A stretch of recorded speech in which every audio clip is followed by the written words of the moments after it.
everybody. For those that don't know who I am, allow me to introduce myself. For those that already know who I am, allow me to reintroduce myself. My name is Jordan Phoenix, but y'all can just call me JP for short. And you are now watching/listening to JPWR. That's Jordan's Pro Wrestling Reviews. Now today I'll be reviewing the latest episode of Monday Night Raw on November 28, 2022, live from Norfolk, Virginia.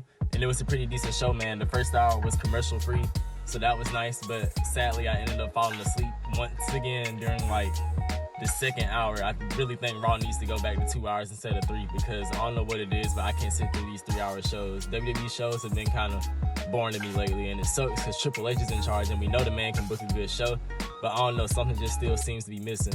But with that said, let me not ramble on with this intro, let me just get into it.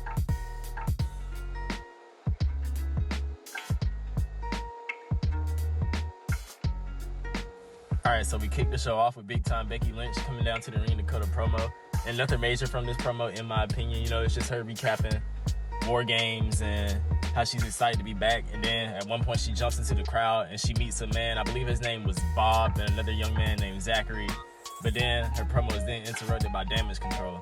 So as Bayley is in the ring trying to get Becky Lynch to come down to the ring to fight her because she's like, come fight me, I'm in the ring. Dakota and Io Sky, they come out the crowd from behind and attack Becky, and the brawl basically leads into the concession area where they sell the merch, and it's just Becky Lynch taking on Damage Control 3v1. Nothing really major from it. The brawl is then broken up, and what's kind of got me, nobody came to save Becky. I was like, where's Bianca, where's Alexa, where's Asuka, you know? But it makes sense because I feel like their feud finally ended at War Games, the whole Bianca and Damage Control thing, so that's nice. But nothing major from this little intro in my opinion. That's about it, so on to the next. First match of the night, we got Judgment Day's Rhea Ripley accompanied by Dominic Mysterio taking on Mia Yim. And nothing major from this match. At one point, Dawn tried to interfere, but then AJ came out, and then AJ and Dawn fell on top of Rhea, causing the match to be stopped. And then the OC came out, and the Judgment Day came out, everybody started fighting. Then the Judgment Day retreated up to the ramp. And then the OC actually challenged the Judgment Day to a match because AJ was like, hey, let's end this here once and for all. And the Judgment Day actually accepted, so we hopped into a 4v4. So do y'all want to know what happened? Stay tuned. Second match of the night with the OC taking on the Judgment Day, and this is probably match of the night for me. This was a very exciting tag team match, but nothing major I really want to talk about it.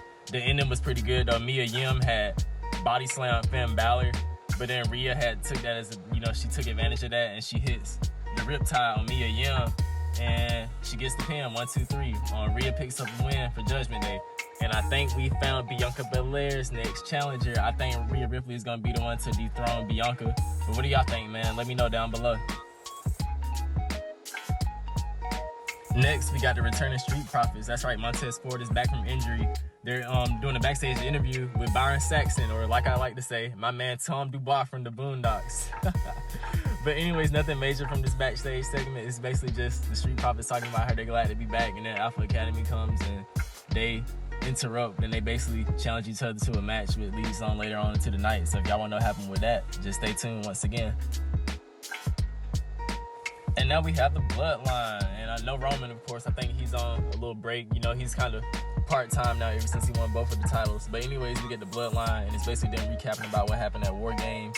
And major takeaway from this, Sammy and Jay and Jimmy, they all do a group hug, and they try to get Solo to join, but Solo doesn't do it because he's like the serious one. Well, maybe he was about to do it, but he was cut off by Kevin Owens, and Kevin Owens comes out and he's basically tells Sammy, he's like, hey, I get it now, I get why you're with the Bloodline, and nothing major from that. But it basically ends with Kevin Owens challenging Jay to a match, and Jay accepts, and that's in the main event, of course. Main event, and Jay taking on the prize fighter Kevin Owens. So let's see how that goes later on. Third match of the night, we got the Street Profits taking on Alpha Academy. But before that, I do want to say there was a backstage interview with Candice LeRae, but there was really nothing major from it. Because at first she was talking about how she was glad to be back, but then she just grabs the mic and calls out Damage Control, and that's that. So back to the third match. Then I also want to say before the match started, I think we did get some Riddle, Elias, and the Bloodline backstage, but I was watching a watch-along on Raw, so by the time they had popped up, an ad popped up, so I was like, so I missed it, but I was able to see the little glimpse of it. But anyways, back to the match, nothing major from it. The Street Profits got the win, of course, and I hate that because Alpha Academy, they're kind of the hit row of Monday Night Raw. They're just jobbers now too. And with that said, that's that. Yeah, Street Profits got the win. It's nice to see them back. I see not Montez Ford, but excuse me, Angelo Dawkins slimmed down a little bit, so that's nice. Looks like he lost a little weight, so that's nice. I always like seeing, you know, evolution. But anyways, let's see what's next for these two teams. Let me stop rambling. Next segment of the night, we got the new and two-time United States champion Austin Theory coming down the ring to cut a promo, and he basically just says the same thing about how he's no longer, you know, the youngest this or the, you know, the next big this. He's the now. And Seth Rollins comes out, and I don't even know, looks like some type of fancy lingerie in my opinion. But anyway, Seth Rollins comes out and he challenges Austin Theory to a match, and he calls him a kid to make him, you know, kind of tick him off. And Austin Theory says, you know, I accept, but I'm only gonna fight you on the champ's time. So he walks out, and that's that. Now we got The Miz versus Dexter Lumis in an anything goes match, and if Dexter wins, he gets a contract, and The Miz has to pay him in full. But before that, we got The Miz and Adam Pearce backstage, and I think it was just The Miz trying to weasel his way out of the match. But anyways, at one point, Miz tried to squeeze his head with the thing y'all see. I forget what they're called, but y'all can see it in the picture. The Miz tried to squeeze his head, but Dexter kind of pushes it off. It doesn't faze him at all, so The Miz starts freaking out. But to sum it all up, the Miz tries to leave, but Adam Pearce stops him and takes the bag, and Dexter gets the win via submission. And after that, Dexter signs his contract, and he starts passing out money to all the fans, but The Miz attacks him and takes the money and stuff, and he runs away. But then Johnny Gargano comes and attacks The Miz. He lays him out, and then the Dexter and Johnny, they just continue to pass the money out, and that's that. Dexter Lumis is now officially a WWE superstar, which I thought he already was. And random thing I want to point out, I love his physique, man. Dexter Lumis needs to teach me his workout routine, because I'm trying to get built like that. But anyways, it's nice to see Dexter finally, you know, shine on the main roster compared to when Vince was in charge. So let's see what's next for Dexter and The Miz. I hope this is the end of their feud, because I honestly want The Miz to win the title so he can be like how he was back in 2016. So let's just see where all of this goes. Next match, we got Candice LeRae taking on Dakota Kai, because like I said, she called her out earlier in the night, what she called damage control. And I didn't really watch this match. I had fell asleep during the Miz and Lumis match. That's when I fell asleep. I literally fell asleep on the second hour. That's why I was like, Raw needs to go back to 2 hours.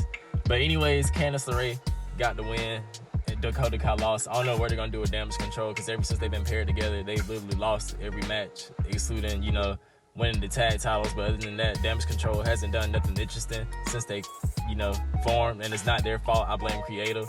But let's see where everything goes. I was really hoping that Bayley would be the one to dethrone Bianca, because damage control deserved the win at War Games as well. So I don't know, this is just now turning into a damage control rant, so let me just move on to the main event with Kevin Owens taking on Jey Uso. Another thing I forgot to mention, at one point we did get a backstage segment with Bianca, Alexa, and Asuka, and the Bray Wyatt little logo popped up again, and they were asking Alexa a question, but she zoned out. She was like, huh, what?